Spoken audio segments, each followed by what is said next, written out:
বাগেরহাট থেকে যে কুমিরটা আনা হয়েছে এটা সম্পূর্ণ সুস্থ আছে। আমাদের যে চিকিৎসক জুলকার নাইম সাহেব আছেন উনি দেখেছেন, উনি বলেছেন এটা সুস্থ আছে।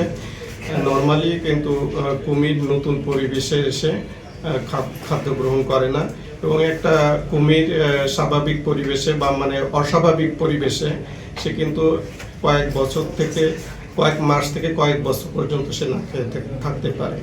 আমাদের এখানেও প্রকৃতি থেকে বিভিন্ন সময় যে কুমির উদ্ধার করে এনেছে সে জায়গায় 5 মাস 6 মাস আছে, কিন্তু সে কখনো খাবার গ্রহণ করেনি, কিন্তু সম্পূর্ণ সুস্থ অবস্থায় ছিল এবং তাকে আবার সুস্থ অবস্থায় প্রকৃতিতে অথবা কখনো সাফারি পার্কে আমরা পুনর্বাসন করেছি।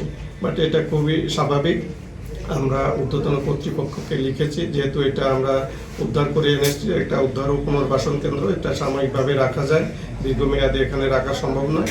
আমরা বৃহত্তর পরিবেশে তাকে অবমুক্ত করার জন্য ঊর্ধ্বতন কর্তৃপক্ষকে লিখেছি। আমাদের ঊর্ধ্বতন কর্তৃপক্ষের সিদ্ধান্ত পেলে আমরা প্রকৃতিতে মানে এটা তো প্রকৃতিতে মানে আমরা গাজীপুর সাফারি পার্ক অথবা দুলা হাজারা সাফারি পার্কে আমরা প্রেরণ করব।